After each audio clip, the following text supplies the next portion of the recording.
Bonsoir à toutes et à tous et bienvenue dans cette nouvelle édition du journal, vendredi 4 juillet. Merci d'être en notre compagnie. Voici les principaux titres de la journée.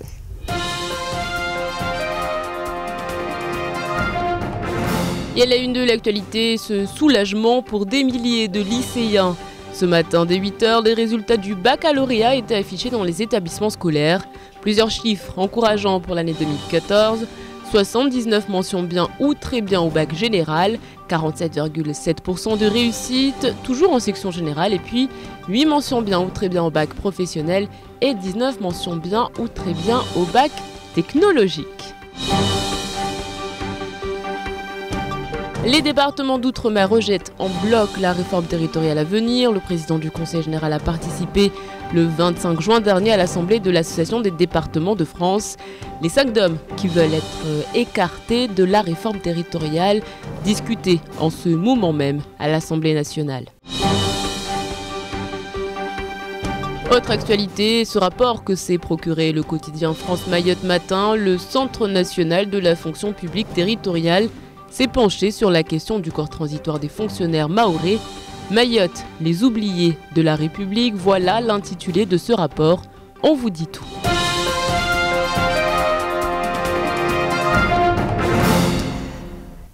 Il était 8 h ce matin lorsque les premiers cris et les premières larmes sont apparus. Ça y est, les résultats du baccalauréat 2014 sont connus. Une nette progression à noter pour cette année 2014. Pauline Truffaut, Shakila Issouf et Leslie Vimenet étaient à vos côtés ce matin, du côté du lycée Younoussa Baman. Allô maman. C'est bon, tu vas au bac. Entre larmes et cris de joie, le dénouement de cet examen du baccalauréat 2014 est enfin connu pour ces lycéens venus en masse découvrir les résultats. Pour certains, c'est un véritable soulagement. Oui, je suis très contente parce que je ne m'y attendais pas du tout. Surtout que je savais que j'avais foiré l'histoire. Après, bon, finalement, je l'ai, donc ça va. Je suis filière L, je suis en terminale L. Enfin, j'étais en terminale L vu que c'est fini. Et voilà, je ne m'y attendais pas. Au pire, c'était mention bien, mais là, très bien. Vraiment, je suis trop contente, quoi. Des résultats plutôt encourageants concernant les bacheliers généraux avec un taux de réussite de près de 48% contre 43% pour l'édition 2013. L'éducation à Mayotte est donc en pleine évolution malgré des résultats qui restent modestes. Globalement, donc, on est plutôt, on va dire, satisfait des résultats de cette année, à la fois sur le baccalauréat comme sur le BTS. Mais on ne pourra vraiment se prononcer qu'à la fin des épreuves du second groupe. Bien sûr, ces résultats ne concernent encore que le premier groupe. Il faudra compter aussi sur les élèves qui obtiendront le précieux sésame au second tour à l'occasion des rattrapages. Alors que certains lycéens peuvent être soulagés, pour d'autres, l'examen n'est donc toujours pas terminé. Félicitations aux nouveaux bacheliers et puis bon courage pour tous ceux qui passent au second tour. On reste du côté de l'éducation nationale avec cette réaction du secrétaire départemental du SNUPP suite à la réunion des maires qui s'est tenue hier. Rivo Malala Rakotondavelo salue le geste des élus qui indiquent vouloir un report de la réforme concernant les rythmes scolaires et espère qu'il n'y aura pas de rétropédalage. Écoutez-le. Il faut dire que tous les instituteurs voient d'un très mauvais œil la mise en place des rythmes scolaires compte tenu des conditions de travail, manque de salles de classe, manque de matériel d'enseignement, absence de cantine scolaire, enfin des trucs qui font que il est aujourd'hui impossible de dire qu'on va travailler comme partout ailleurs. Nous nous disons au SNUPP qu'il faudrait d'abord normaliser la situation, construire les écoles, donner tous les moyens pour enseigner dans de bonnes conditions. Ensuite, effectivement, travailler sur ces rythmes, avec ces rythmes-là.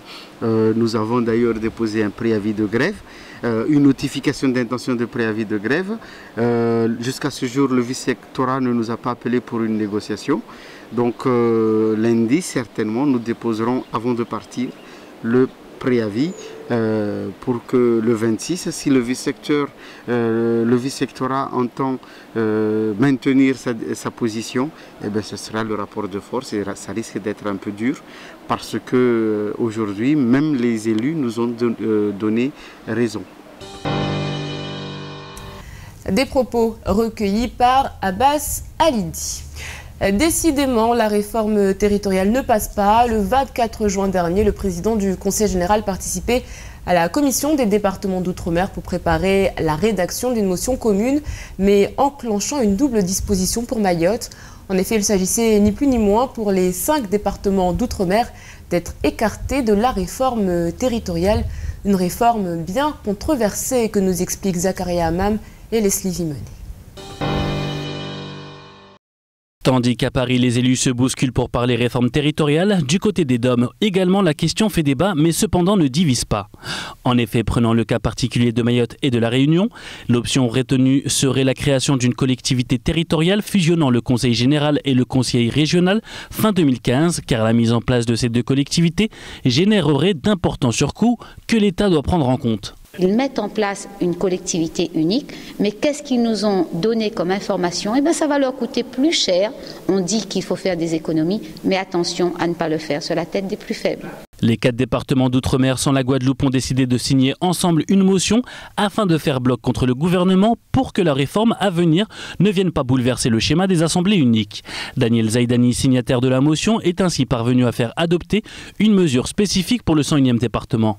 Le 12 juin dernier, nous avons acté par motion, à l'unanimité, voté à l'unanimité, le principe de changer de mode de scrutin. Vous savez qu'actuellement, le gouvernement travaille sur la réforme territoriale qui va impacter particulièrement l'avenir des départements. Il semble qu'il serait plus approprié pour maintenir et garantir les majorités, pour garantir la stabilité, pour garantir les travaux, qu'il serait plus approprié de se rapprocher du mode régional qui sera à terme le mode le plus récurrent lors des votes des conseillers départementaux de demain.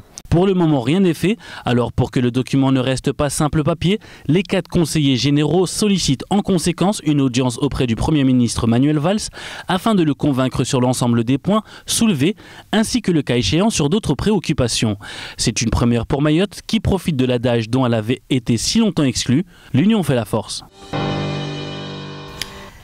Dans l'actualité également, ce rapport que s'est procuré France Mayotte Matin, le corps transitoire des fonctionnaires mahorais, une drôle de formulation unique en France sur laquelle s'est penché le Conseil supérieur de la fonction publique territoriale. Cela donne un rapport surprenant intitulé « Mayotte, les oubliés de la République ». Shakil Issouf et Fred Souleymane.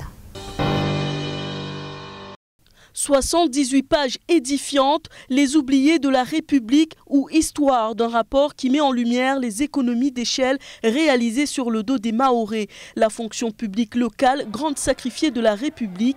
Ainsi, à Mayotte, certains agents sont des catégories D, chose qui n'existe plus en France depuis 27 ans. Il y a quelques années, 2 cadres d'emploi qui devaient être transitoires ont été créés. Le cadre d'emploi des agents territoriaux et celui des agents ouvriers territoriaux de Mayotte. Au 30 juin 2013, les AOTM étaient à Mayotte environ 3600, soit 66% des catégories dites C sur le territoire. On sait que dans les collectivités territoriales, conseil général et communes, il y a encore beaucoup des agents dans le corps transitoire. Aujourd'hui, les conséquences sont dramatiques. C'est ce qu'indique le rapport qui explique que ces agents vont stagner dans un cadre d'emploi qui pourtant était dit provisoire. Il n'y a pas que cette histoire d'intégration, mais il y a aussi histoire de reconnaissance de certaines qualifications. Je prends l'exemple des ADSEM. C'est un corps de métier qui n'est pas reconnu en tant que tel jusqu'aujourd'hui à Mayotte. Nous avons également les agents du service maritime qui ne sont pas du tout reconnus en tant que tels. Il y a aussi un autre corps, il y a également les cadis, alors que les cadis c'était des fonctionnaires. Aujourd'hui, ils sont contraints à se convertir en médiateurs. Dans cet esprit, le document présenté mercredi préconisait de prévoir un terme à l'existence des cadres d'emploi transitoires dès le 1er janvier 2015 ou à défaut le 1er du mois suivant la parution du décret. 3600 agents attendent donc aujourd'hui que leur sort soit réglé, ce qui ne sera sans doute jamais le cas si les choses restent en l'état. Mercredi dernier s'est déroulée au sein de la Chambre régionale des comptes de la Réunion la présentation du rapport d'activité 2013. Si du côté du Conseil général, l'heure est au beau fixe, pour ce qui est du bilan des collectivités, les choses semblent plus compliquées pour l'île-Lagon. Les précisions de Zakaria Haman. 35 contrôles au total ont été réalisés en 2013 contre 40 en 2012, mais 28 ont concerné Mayotte, seulement 7 pour la Réunion. Et sur les 28, plus de la moitié des contrôles s'attachaient à des gestions de déficit. Ainsi, si Daniel Zaidani peut se réjouir du redressement du déficit du département, la situation budgétaire des collectivités territoriales mahoraises semble autant préoccupante que les années précédentes. Concernant la situation financière des collectivités mahoraises dans leur globalité, effectivement, c'est une situation très difficile, voire même critique dans bien des cas. On peut se réjouir d'abord de la situation du Conseil général qui se redresse financièrement, puisque elle est excédentaire en fin 2013, donc ce qui va permettre déjà de solder. Cependant, tout n'est pas gris du côté du Conseil général, notamment où les finances se sont nettement améliorées puisque le déficit du fonctionnement cumulé de 2012 a fait place à un excédent de fonctionnement cumulé de près de 40 millions d'euros. Une première pour le président du Conseil général Daniel Zaidani qui peut jouir de son premier succès au sein de la Chambre régionale des comptes depuis le début de son mandat. En clair, les collectivités dans leur immense majorité ne sont pas sorties de l'auberge et la Chambre régionale des comptes nourrit à leur sujet de très vives inquiétudes dans la mesure où, avec la fiscalité de droit commun aujourd'hui effective, les recettes basées sur l'imposition et l'octroi de mer ne sont plus des chiffres fixes mais variables et que ceux-ci ont tendance à être surestimés. Le bilan n'est donc pas brillant, à une ou deux exceptions près, et 2014 s'annonce d'ores et déjà pour les communes celle de tous les dangers. On en vient au football alors que la plupart des Français supportent en ce moment même l'équipe de France pour une éventuelle place en demi-finale. Les supporters mahorais ne peuvent pas porter les couleurs de leur équipe. Et oui, aucun magasin à Mayotte ne vend de maillot de l'équipe de France. Pauline Truffaut. L'information peut paraître étonnante, mais non, aucun magasin de sport présent sur Mayotte ne vend de t-shirts officiels ou même d'équipements à l'effigie de l'équipe de France de football. Alors c'est dû surtout aux fournisseurs qui n'ont pas pu livrer longtemps à l'avance. Ça explique que les maillots arriveraient peut-être que maintenant, voire peut-être même pratiquement à la fin de la Coupe du Monde. La direction a préféré, du fait qu'on n'avait pas pu avoir les maillots d'équipe de France ou d'autres maillots, ou même voir les ballons de collecteurs de la Coupe du Monde, ils ont préféré stopper tout de suite la commande, ne pas faire que de faire à moitié des choses et que ça ressemble à rien du tout. Donc on fait comme s'il n'y avait pas la Coupe du Monde entre guillemets. Pour les supporters français, il sera donc bien difficile d'acquérir le t-shirt officiel. La Ligue de football de Mayotte reconnaît le retard concernant le développement du football dans le département, mais cette anomalie sur les équipements officiels doit être réparée. Il ne s'agit pas de faire pression, mais il s'agit de travailler en partenariat avec les commerçants, notamment sur la promotion du football à Mayotte. Ça, c'est un volet, un aspect qui doit quand même être pris en compte. Donc maintenant, en tout cas, il y a un programme là-dessus qui est à développer et qu'il faut prendre le taureau par les cornes, donc aller voir les commerçants, voir quel partenariat on peut mettre en place. On peut donc s'interroger sur ce choix commercial spécifique à Mayotte. Ces équipements peuvent paraître onéreux avec des t-shirts officiels à 85 € en moyenne. Et pourtant, en France, les supporters se les arrachent pour le grand bonheur des commerçants. Les supporters mahorais, quant à eux, devront donc se contenter de leurs encouragements pour soutenir leur équipe dans une éventuelle place en demi-finale. Allez les Bleus, on croise les doigts. Mail polémique au collège de Pamandé, visite présidentielle à Mayotte qui se précise, voilà ce qui vous attend tout de suite, c'est l'heure de l'actualité en bref.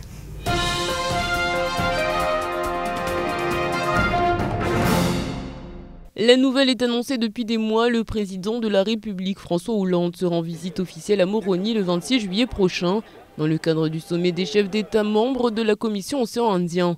Des dizaines d'associations et partis politiques français et comoriens s'associent aujourd'hui dans un courrier commun pour dire non à la signature d'un nouvel accord qui viserait à réformer la circulation des ressortissants comoriens à Mayotte. Parmi les signataires listés néanmoins, la rédaction a contacté certains partis politiques et associations qui disent ne jamais avoir eu connaissance d'un tel envoi. Il pourrait donc s'agir d'une manière de faire monter la tension à la veille du sommet. Et le voyage du président de la République à Mayotte approche. Son conseiller spécial Outre-mer, Marc Vidi, sera d'ailleurs sur place le 9 juillet. Les premières informations quant au programme du chef de l'État commencent à se faire connaître. François Hollande serait aux côtés de la ministre de l'Outre-mer, Georges-Paul Langevin. Le cortège arriverait le 26 au soir après le sommet de Moroni pour un accueil populaire à l'aéroport avant une nuit passée à la Case Rocher. Une conférence avec la presse serait organisée le lendemain matin avant le top départ pour Dembéni et le centre universitaire, mais également le canton de Sarah Moussoun. Direction ensuite le BSMA pour un déjeuner au restaurant pédagogique avec les jeunes volontaires stagiaires, puis visite du centre hospitalier de Mamoudzou et discours populaire en petite terre. L'inauguration de l'aéroport viendrait en clôture de la visite. L'année scolaire touche à sa fin et une nouvelle polémique commence à enfler à la veille des vacances. En effet, hier après-midi, les rédactions de Lille ont reçu un mail dénonçant l'attitude d'un enseignant du collège de Pamandi qui a écrit une note à l'adresse de ses collègues. Les propos racistes sont évoqués parce que l'auteur de la note plaide pour le recrutement d'Amzongu au sein des assistants d'éducation maoré. Or, si à la lecture, l'auteur marche sur des œufs et veut écarter toute idée discriminatoire, il n'en demeure pas moins que les mots qui ont circulé n'ont pas plu. Une arnaque qui porte cette fois sur les impôts vient d'apparaître. De nombreux contribuables ont reçu ces derniers jours un message plein de fautes d'orthographe qui annonce le remboursement d'une somme. Le courrier mal rédigé et de prime abord peut apparaître grossier, le Trésor public n'étant pas prompt à nommer les contribuables chers clients. Toutefois, le stratagème fonctionne et les arnaqués sont nombreux.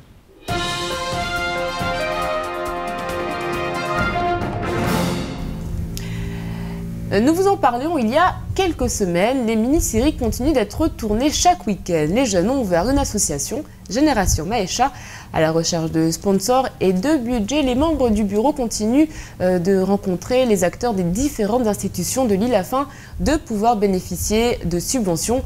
En ce mois de Ramadan, les jeunes réalisent plusieurs séries qui racontent leur quotidien lors de ce mois saint. Un reportage de Shakila Issouf et Fred Suleiman.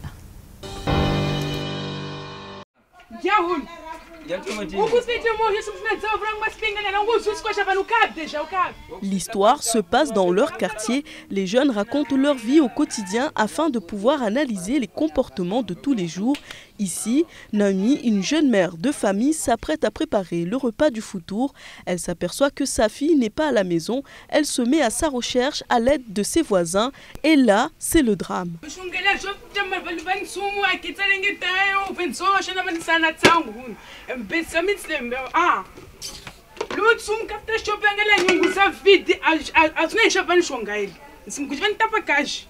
Pour vaincre l'ennui et proposer une activité aux jeunes, Eli, Kassim et leurs amis ont créé l'association Génération Maesha, l'occasion d'apprendre le métier de cinématographie, un univers pas assez exploité sur le 101e département. Hey, Laïla! Hey!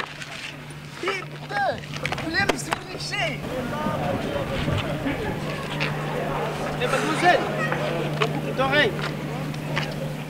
Bah, merci beaucoup, c'est très gentil. De rien, il n'y a pas de quoi. Bon, tu t'appelles comment? Nadège. Tu peux me passer ton numéro, on reste en contact, je te passe le mien. Bah, pourquoi pas? Donne-moi le tien. Comment transposer la réalité du quotidien des jeunes à la télé, donner une autre image des jeunes maorés. Dans les épisodes qui sont réalisés en ce mois de Ramadan, l'objectif est de montrer les rapports qui existent entre les parents et leurs enfants tout au long du mois saint. Naomi se bat pour que ses enfants aient une bonne éducation et espère que sa fille sera une bonne épouse et une mère de famille exemplaire. Voilà ce que les jeunes veulent transmettre comme valeur, des jeunes qui sont à la recherche de fonds pour poursuivre leurs projets. Voilà, on souhaite bon courage à ces jeunes. En attendant, ce qu'il ne fallait pas rater de cette journée, c'est tout de suite et c'est en maoré.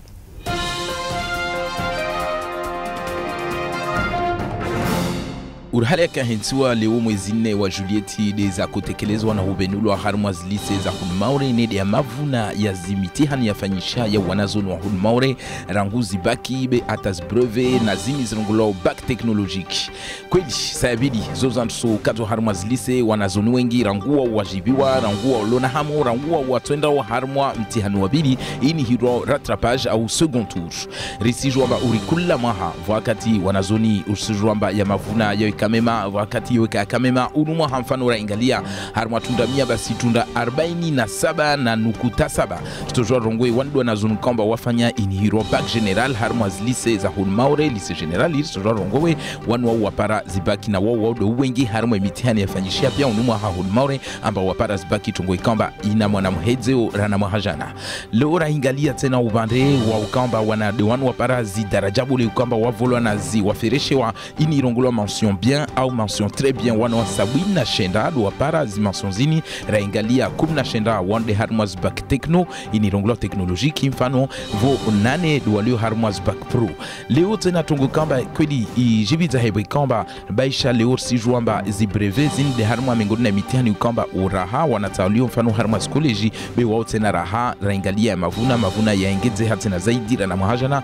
hebe kamba harma tunda 168 na nukuta 6 mwaja na sijwamba kayaka ya para indadio safketi unuma hatena raha ihea bi vahnu kamba ishukumana pabi rengalia diwani kamba wafanya baccalauréat technologique ikamba leo harma tunda 100 basi tunda 38 na nukuta moja na mwaja na 2013 ika tunda 38 na nukuta 3 safke ivungu ha tunda 2 togwe kamba haheju chef wa shahidi hone misomo Hulmaure u vice rectorat wa sele zamba kwedi isiasa ya bingwa basa tiani tonge saleo wa mavuna ukamba ya mema mavuna ya senda na uhea beka lazima watu wazia lazima watu watie bari hapa sa watu rengeleze atakula mwaha ukamba leka zi mitihani ifanyisha Hulmaure wanazoni wake na uhea indadi ya wanazoni yengezehe ile watu wabwe milango ya hondosoma misomo miwole harmwa zi fakulte au vanwangina tujwamba zilikolibole kamba zozi za ulahiki mfano mataalamu wabole safike haheju raha lazima watu watie basa ishombo mwiribe tongo tizani senda na utatua haubolebole wanu kamba de kweli kawapara sijwamba watu regea mahani wa kamba watu enda harma inirongolo kandida libru wa kauta wanamba wao wasenda harma inira kumwambia namba albakia labili inirongolo second tour kamba wanatundra wabakia lazima wawapare zosto andiso fanyishia mkinisha bantameso haraka warege harma second tour ulerayo watu watopara ya mavuna muhala si kamba dia mwiso ata watu wajue na ikakweli unumoha ya mavuna ya mema au kaya simema rana hamaja na mfano.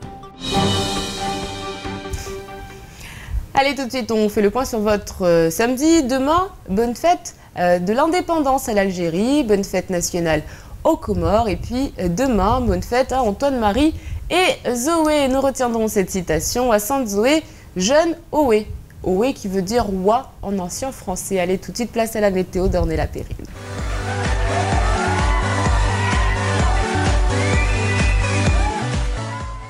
Bonsoir à tous, voici les prévisions de votre week-end de samedi 5 et dimanche 6 juillet. Ce week-end, il fera toujours aussi beau avec quelques nuages éparses mais sans précipitation. Le vent soufflera de 10 à 20 km/h et la mer elle sera belle. Du côté des températures, la maximale sera de 30 degrés et la minimale sera de 23 degrés. Il fera 27 degrés à Trévani, 27 degrés à Dzaouzi, 26 degrés à Bandrélé et 26 degrés à Bouéni. Samedi 5 juillet, le soleil se lèvera à 6h21 et se couchera à 17h45. La marée sera haute à 8h55 et 21h et basse à 2h30 et 15h06. Dimanche 6 juillet, le soleil se lèvera à 6h20 et se couchera à 17h44. La marée sera haute à 9h55 et 22h10 et basse à 3h20 et 15h15. Merci à tous et surtout, passez un très bon week-end. À lundi.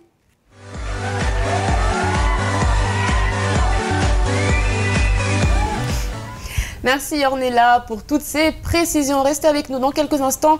Idriss Hamada est l'invité de la rédaction. Nous, on se quitte et on se retrouve donc lundi pour un nouveau journal avec encore plus d'informations. Kwaheri et bon match à tous. Le 18h-20h revient tout de suite.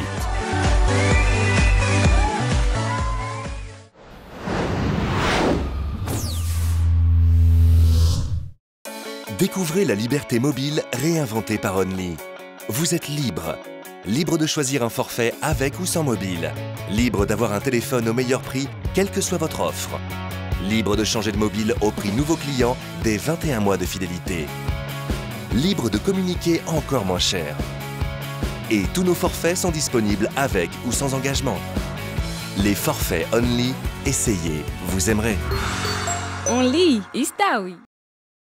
Vous êtes célibataire et cherchez le grand amour? Envoyez Rank au 6162 et faites de nouvelles rencontres. C'est très simple, envoyez Rank au 6162 pour contacter et être contacté par des célibataires à tout instant. Rank au 6162.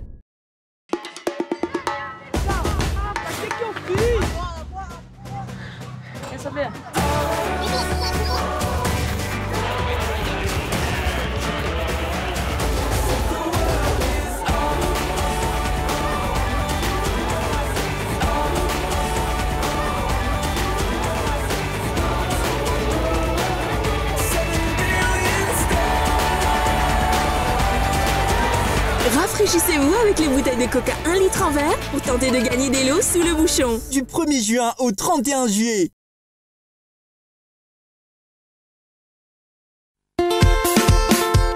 Auto-école 976 à conduite, le permis auto en un clin d'œil, plié dans la poche, le code et la conduite, permis B, conduite accompagnée, conduite supervisée et perfectionnement. Une formation solide, rapide et sûre et bénéficier des forfaits à prix préférentiel. Rari, c'est tout. Auto-école 976 à conduite, c'est 136 bis Mbalamanga à l'angle de la rue Saïd Café Amtapéré. Permis Yoti Vélévéléti Tiapochon. Info, appelez le 06 39 94 43 89 ou au 02 69 64 67 21. Permis Tiberevere Titiapochoni. À 10 000 km de l'Hexagone, le 101e département français vous ouvre ses portes. Mayotte vous invite à découvrir les richesses de son patrimoine.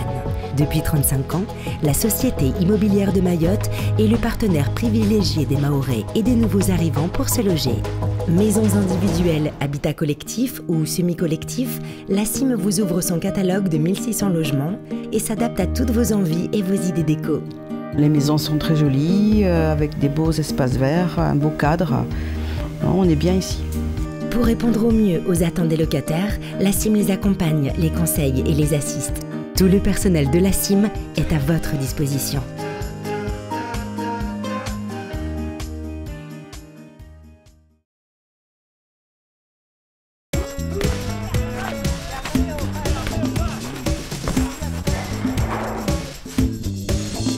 Regarde maman. Et maman.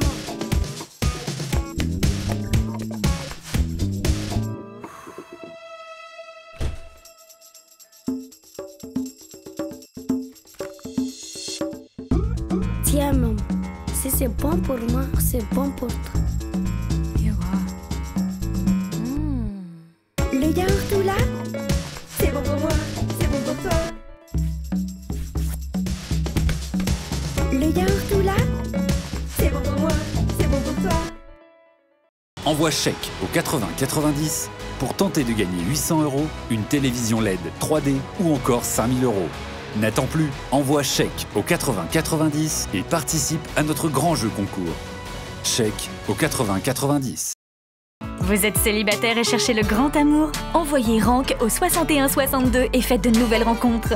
C'est très simple, envoyez Rank au 6162 pour contacter et être contacté par des célibataires à tout instant. Rank au 6162.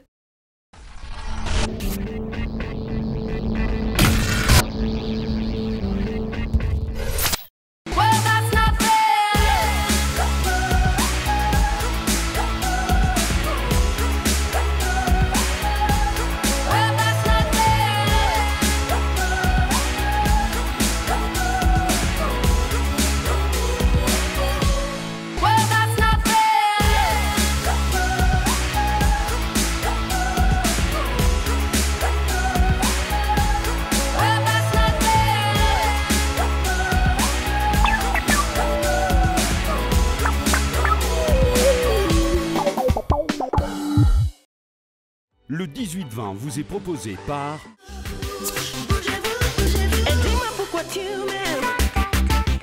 Le yaourt tout là, c'est bon pour moi, c'est bon pour toi.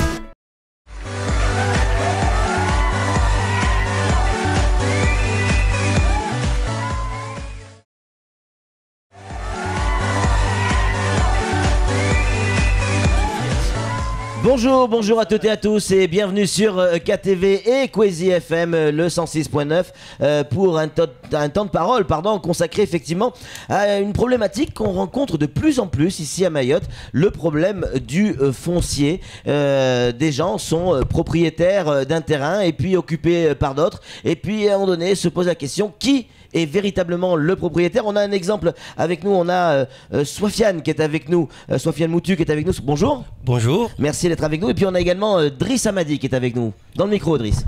Bonjour. Bonjour. Donc vous avez un problème qui ressemble beaucoup à ce que beaucoup ont à Mayotte. Il y a du terrain à Chirongui. Vous, dans le micro, hein, vous pensez être propriétaire et d'autres personnes pensent aussi être propriétaires. Oui. C'est ça en gros. Hein. Voilà. Donc le problème de Chirongui, c'est facile de vérifier parce que nous, on a des documents authentiques que notre aïeul nous a laissés. Oui. Donc ces gens-là, ils ont fait l'usurpation. Il y a une usurpation parce qu'ils n'ont aucun document qui prouve que le terrain leur appartient. Oui. Donc l'affaire est en justice. Oui. Donc, elle a été déjà reportée, jugée. Oui, reportée parce que eux, ils n'ont pas de documents qui montrent que voilà le terrain leur appartient. Malgré tout ça, ils sont dessus depuis longtemps. Mais non, effectivement, ils sont là depuis longtemps. C'est-à-dire que ici à Mayotte, vous pouvez me demander, monsieur, est-ce que vous pouvez me laisser votre terrain? Je vais cultiver pour nourrir ma famille. Oui. Donc c'est ça ce qui s'est passé à Chirongui. Donc ces gens-là, ils disent que bon voilà, le terrain c'est à nous parce qu'on voyait nos grands-pères qui sont là. On avait un oncle qui s'appelait Saïdou Diva qui avait laissé un de ces gens-là cultiver. Alors le monsieur il cultive, en même temps il plante des cocotiers. Oui. Donc sans faire attention, voilà, il y avait mon oncle qui avait tiré l'attention. Écoutez, le monsieur il plante des cocotiers, mais il ne cultive pas des maniocs ni du riz à l'époque. Donc qu'est-ce qui s'est passé? Ils ont dit mais non, laissez, mais d'ici au lendemain, si on récupère nos terrains, nos enfants ils auront quelque chose à manger. Ouais. Donc, au fil des années, voilà, nous, on court derrière une chasse. Et alors, ce terrain, c'est pas un petit terrain, puisque ça représente quasiment, j'exagère un tout petit peu, la moitié du village. Ou pas loin. Mais plus que la moitié du village. Ouais. Plus. Et j'ai fait des démarches. Quand je suis venu de la métropole, j'ai travaillé à côté, au tribunal administratif. Ouais. J'ai envoyé des mails à Madagascar. J'ai envoyé mail à Aix-en-Provence, là où il y a l'archive d'Outre-mer. Oui. J'ai envoyé un mail à Moroni pour avoir des preuves. Donc, quand j'ai envoyé des mails, parmi les archives, ils m'ont répondu effectivement, Chirongui existe. Et Chirongui appartient à une seule personne. Pas deux, une seule personne. Donc, j'ai demandé, vous m'envoyez les documents. Voilà, j'ai des plans. Le plan de 1882, le fameux extrait de 1882 qui dit, bon voilà, le terrain commence de tel endroit jusqu'à tel endroit, du sud au nord, tout est limité. Ouais. Donc aujourd'hui, excusez-moi, je reviens en arrière.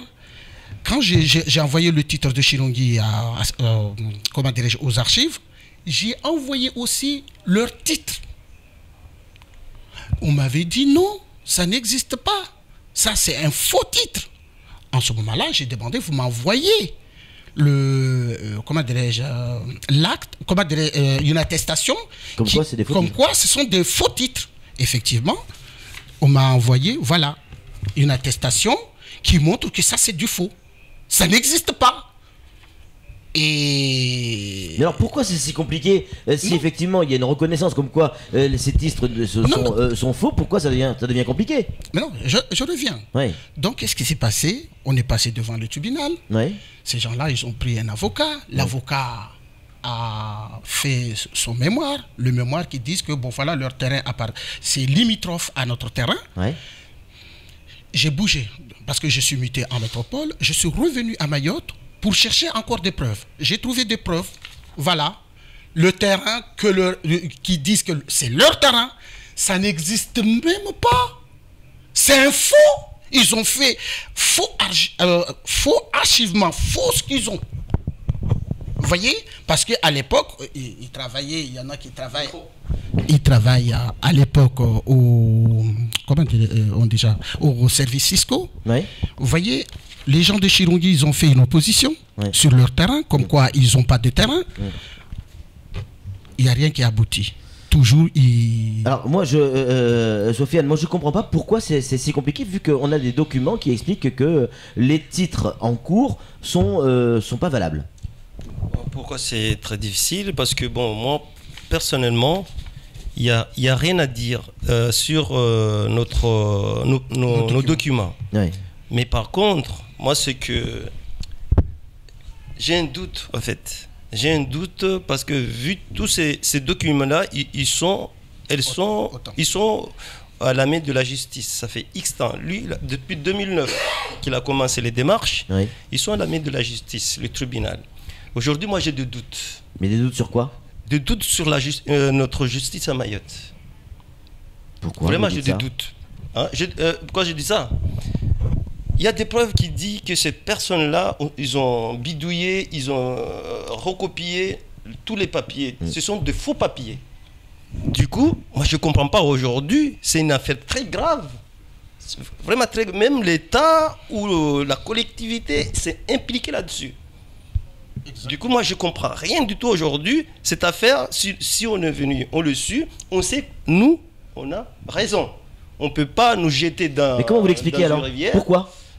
Pourquoi? Peut-être, je ne comprends pas. Moi, personnellement, je ne comprends pas pourquoi on ne veut pas nous écouter. Du coup, c'est pour cela, aujourd'hui, à l'aide de mon collègue d'Irissa, on est venu un peu détailler le problématique lié à ce dossier. Alors, Driss, ça va être jugé une nouvelle fois lundi, si c'est pas encore reporté. Est-ce qu'il peut y avoir une délibération dès lundi? En tout cas, je suppose que vous l'espérez. J'espère que le juge, quand il verra leur extrait, ça c'est du chiffon, ça c'est un chiffon, si on regarde bien, c'est un chiffon. Regardez bien les documents de Chirungi, c'est des documents authentiques. Ils ont, comment dirais-je, falsifié la signature d'un métropolitain qui a signé l'acte de Chirungi. En 1962, il y avait un métropolitain qui s'appelait M. Lansec. Ils ont dit dans leur acte, c'est M. Lanrezac. Donc là, il y a un problème. Et sans faire de commentaires, en 1962, Chirungi a payé 120 francs de timbre. Ils ont dit qu'en 1977, ils ont payé 8 euros de timbre. Donc là, il y a quelque chose qui ne va pas. Ils ont usurpé. Donc, moi, je compte sur la justice qui va juger cette affaire, qui verront que, voilà, ils ont... C'est compliqué quand même, hein, pour le citoyen qui n'est pas forcément dans le dossier. C'est compliqué. On va essayer de le résumer en une phrase. Il y a des gens qui vivaient sur un terrain, qui prétendent effectivement avoir des documents comme quoi ils sont propriétaires. Vous dites également avoir des documents comme quoi vous êtes propriétaire et comme quoi les occupants du terrain ont fait des faux. Et vous en amenez des documents qui a priori en amènent la preuve. Mais l'enjeu il est vachement important. C'est parce que vous me dites que c'est plus de la moitié de Chirungi. Ça veut dire que là, ce procès, c'est savoir si on va vous donner la moitié de Chirungi en clair. Mais tout à fait. C'est ça. On attend. Je reviens en arrière. Ouais, rapidement, hein, parce que c'est quasiment terminé. Voilà. C'est-à-dire que ces gens-là, ils disent que bon, voilà, notre terrain commence de tel point à tel point. Ouais. Oh, c'est fou. Aujourd'hui, j'ai un document, deux documents, un signé par le service de la DAF, voilà, du conseil du conseil général. Le deuxième, c'est la mairie de Chirungi, c'est le PLU. Qui prouve qu'effectivement, à partir du 4e piton au 7e piton, ça, c'est pas un terrain, c'est un PADA. Vous connaissez le PADA vous-même. Donc là, ils ont fait archivement des faux, ils ont usurpé le document de Chirungi, soi-disant, je ne sais pas si c'est vrai ou faux. J'ai un cousin que son père l'a confié le document de Chirungi, voilà, je ne sais pas, je suis malade, je ne sais pas si je vais mourir, tu prends le document, donc il a pris le document, il y a un certain maire, à l'époque, il s'appelait Daniel, Il a dit à mon cousin, écoutez, on veut faire l'extension du village de Chirongui. Donc, vous allez chercher les extraits et le plan. On va faire, comment dirais-je, ici à Mayotte, on dit lotissement. Ouais. Donc, lui, en croyant que c'était vrai, il a donné le document, il a copié l'extrait de Chirongui, ils ont fait le faux. On a bien compris. En tout cas, lundi, ça va être jugé. Difficile pour nous de tout comprendre parce qu'on n'entend qu'une partie, on n'entend pas l'autre partie. On aura l'occasion de l'entendre certainement au procès lundi. Et on va suivre cette affaire de très très près. Merci beaucoup, Sofiane, d'être venu sur ce plateau. Merci, Driss. On aurait bien avoir un peu plus de temps, mais vous êtes arrivé un petit peu en retard. Il n'y a pas de souci. Mais ça, la prochaine fois. On en reparlera, on verra lundi. Comment ça va se dérouler. Merci, messieurs. C'est tout pour ce temps de parole. Tout de suite, la suite de nos programmes.